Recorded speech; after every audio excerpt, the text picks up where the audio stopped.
Today நம்ம mutton biryani செய்ய போறோம். எப்படின்னு சொல்றேன். புது மெத்தட் இது. கமான். இப்போ எப்போதும் மாதிரிதான்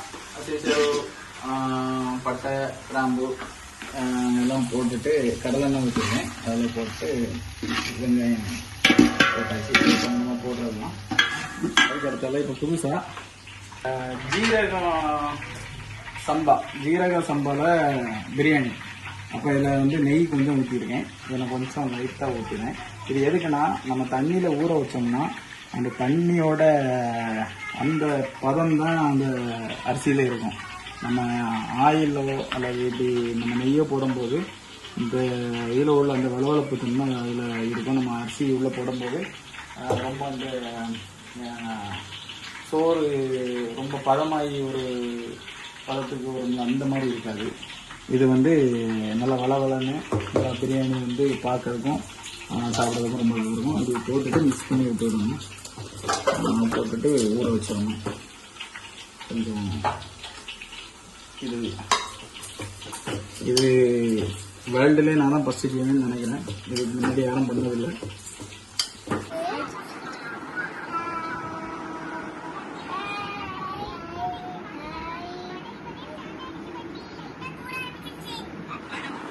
கசகச கொஞ்சம் இடித்து வச்சுக்கிடுவோம். இதுவும் ஆக்சுவலாக கொரநாட்டை பருப்பும் சேர்த்து மிக்ஸ் பண்ணணும். நம்மகிட்ட இல்லை போட்டு மாற்றி விட்டு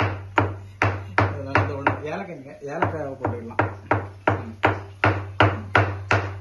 அது வெங்காயம் உள்ளே போட்டிருக்கோம்னா கொஞ்சம் இதாக அந்த கலர் கொஞ்சம் வரட்டு ப்ரௌன் கலர் வரணும். அதுக்கப்புறம் தான் நம்ம போட்டுட்டோம். அது வேறு இதை வச்சு கொஞ்சம் அசந்தாலும் கறியும் போல அது பிரச்சனை. புதுசாக ட்ரை பண்ணுறோம். எல்லாமே ஹேண்ட்மேடு. தை மசாலா எல்லாமே அந்த பட்டை கிராம்பு ஜீரகம் நல்ல மிளகு கொத்தமல்லி எல்லாம் போட்டிருக்கு. ஆனால் இதை இன்னும் கொஞ்சம் அரைக்கணும். அரைச்ச ஆள் இந்த மாடலில் அரைச்சிருக்கு. நான் பார்க்கல, இன்னும் பார்க்கேன். இது நல்ல பவுடராக அரைக்கணும். அசிஸ்டண்ட்டு சரியாக இருந்தால் தான் பிரியாணி வரும். அசிஸ்டண்ட்டை நம்பி நீ பிரியாணி எப்போ வைக்கக்கூடாது. அசிஸ்டண்ட் வேலையை பார்த்தீங்கன்னா இது அரைக்குறை சிக்கன் எல்லா நேரம் பார்த்தேன். இல்லைன்னா பிரியாணி டொமேட்டோ ரைஸ் ஆக்கிடுவாங்க.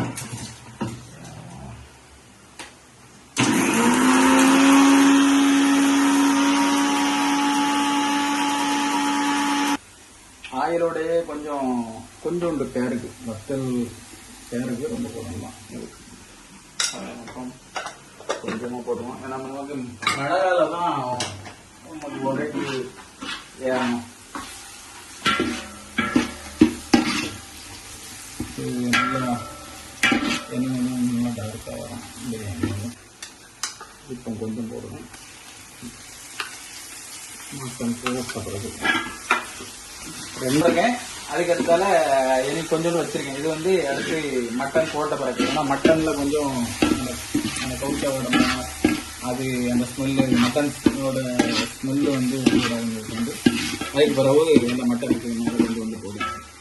அப்புறம் இதை போட்டு கொஞ்சம் நல்லா தக்காளி இப்போ நம்ம ஃபுல்லாக போட்டுக்கணும். இப்போ கொஞ்சம் தக்காளி கொஞ்சோண்டு தக்காளி மட்டும் வச்சிருப்பேன். இது வந்து எதுக்குன்னா இது ரைஸ் போட்ட பிறகு போடுவேன். கொஞ்சம் மசாலா இருக்குது. கண்டிப்பா முதலே போட்டோம்னா மசாலா இருக்காது.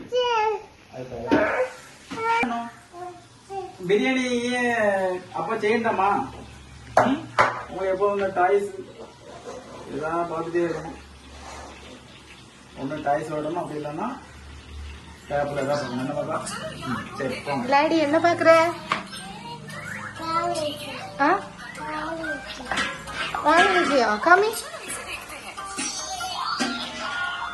தக்காளி போட்ட பிறகு நம்ம கொஞ்சம் தயிர் தயிர் போட்டிருக்கேன். நம்ம கையளவு வேணும். அதுக்கு பிறகு கொஞ்சம் மிளகாய் கொத்தமல்லி புதினா எல்லாம் சேர்த்து போட்டுருக்கேன்.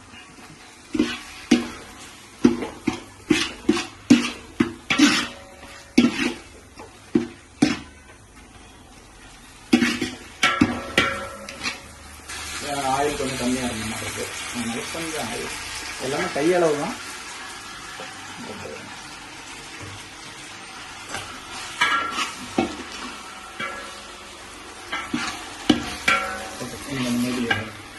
சரி, கொஞ்ச நேரம்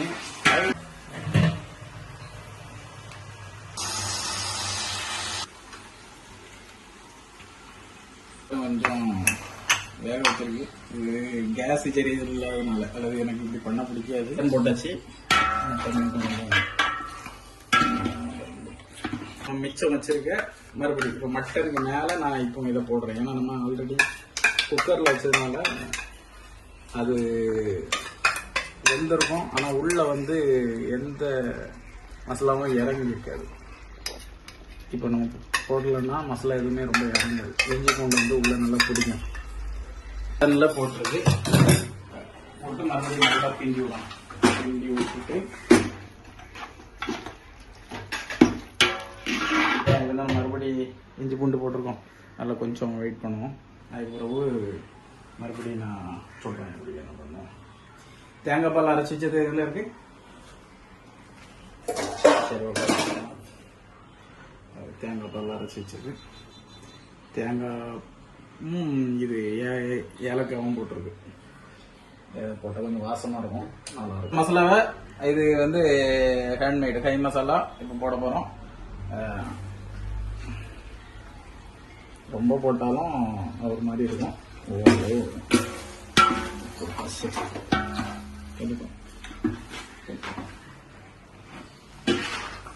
கொஞ்சம்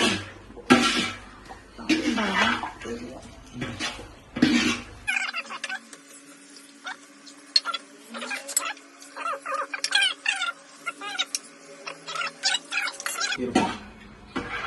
இதில் ஏற்கனவே உப்பு இருந்ததுனால உப்பு பார்த்துட்டு தான் உப்பு போடணும்.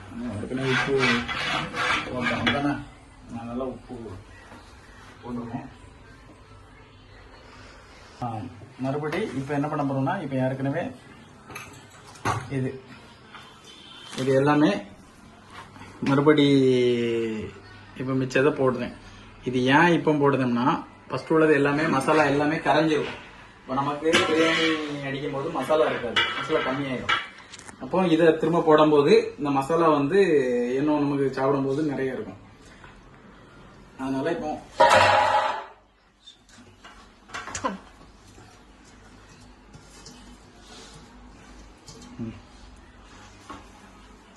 போட்டுருக்கோம்.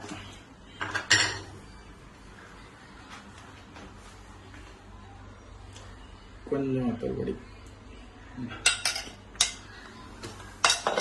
நிறைய போட்ட மாதிரி இருக்கு. நான் இப்போ ரெகுலரா வைக்கிறதுனால எனக்கு அந்த அளவு பிடிபடுது. இல்லைன்னா இதுல அளந்து போடணும். அளந்து போட்டாதான் நான் கரெக்டா வரும். போதும்.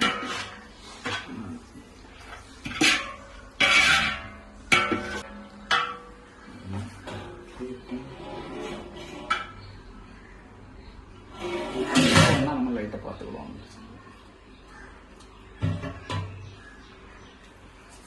உப்பு கொஞ்சம் போடணும். உப்பு உரைப்பு கொஞ்சம் ஓகே. கொஞ்சம் என்ன ஒரு மிளகா கொஞ்சம் போடும்போது போட்டோம்னா இன்னும் கொஞ்சம் நல்லா இருக்கும். அந்த பிரியாணி அரிசி போடும்போது அந்த அரிசி கூட இந்த மிளகாவும் உள்ள போய் அது ஒரு ஃப்ளேவர் கொடுக்கும். அதனால ஒரு 2 மிளகா நம்ம அரிசி போடும்போது போட்டுருவோம். ஓகே, இது 5 நிமிஷம் கழிச்சு பார்ப்போம். மறந்துட்டு கொத்தமல்லி கொஞ்சம் நம்ம போடணும். அது கொத்தமல்லி நிறைய பேர் போட மாட்டாங்க, ஆனால் போட்டால் அதில் ஒரு டேஸ்ட் தனியாக இருக்கும். நம்ம அரைக்கும் போதும் கொத்தமல்லி போட்டிருந்து அதுக்கு பிறகு இப்போ கொஞ்சம் போட்டிருக்கோம். கொத்தமல்லி தானே, மல்லித்தூள், மல்லித்தூள், குழம்பு மசாலா. குழம்பு மசாலா இல்லை, அது தனியாக அரைச்சி. குழம்பு மசாலானா வேற எல்லாரும் மாற்றி போட்டுட்டு அது பிரியாணி மாதிரி வராது, வேற இது கூட்டாஞ்சோறு மாதிரி ஆயிரும். சொல்லும் போது கரெக்டாக சொல்லணும், யாரையும் கன்ஃபியூஸ் பண்ண கூடாது. சரி, அதை நம்ம திறந்து பார்ப்போம் என்ன ஸ்டேட்டஸ். ஓகே, ரொம்ப நேரம் விட்டோம்னா அடியில் பிடிக்காது. நல்லா பார்ப்போம் திறந்து. இப்போ அரிசியை போட போகிறோம். நம்ம நெய் போட்டு இதை ஊற வச்சதை போட போகிறோம். இது இந்தியாவிலே உலகத்திலே இல்லை, உலகத்திலே நம்ம தான் ஃபர்ஸ்ட் இதை பண்றோம். எப்படி வருதுன்னு பார்ப்போம். ஃபைனல் அவுட்புட் எப்படி இருக்குன்னு பார்ப்பேன் ஆக்சுவலி. ஓகே சரிதானா? சரிதான்.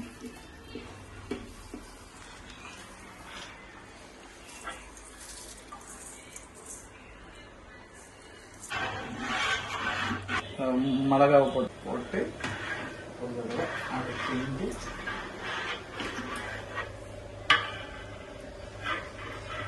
உப்பு போட்டு வந்து அரிசியில் உப்பு போய் ஆட் ஆகும். அதில் போய் ஆகும்போது அந்த அரிசி வேக வேக அந்த உப்பும் அது கூட போய் இருக்கும். அப்போ அந்த உப்பு போகும்போது இந்த சாறு எல்லாமே அந்த ஒவ்வொரு அரிசிக்குள்ளேயும் போகும். புரியுதா? இது ஒரு ட்ரிக்கு.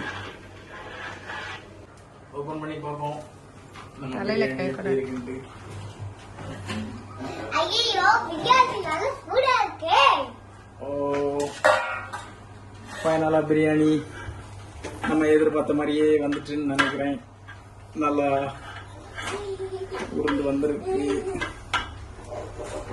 உதிர்ந்துட்டு ஆமா எதிர்பார்த்த மாதிரி வந்துட்டு நல்லா வந்துடலாப்பா. நானே அந்த அளவுக்கு எதிர்பார்க்கல. இங்க அந்த அளவுக்கு வந்துட்டு. சரி டேஸ்ட் எப்படி இருக்குன்னு நினைக்கிறோம். சரி பிரியாணி ஒரு அடி பிடிக்கலங்க பாருங்க. மெயினா இங்க பாருங்க பாருங்க இங்க அடி பாருங்க ஒரு அடி பிடிக்கல. அழகா வந்திருக்கு.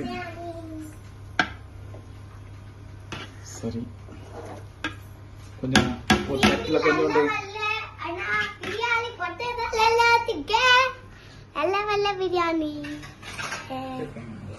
ஹலோ ஹாய் சொல்லி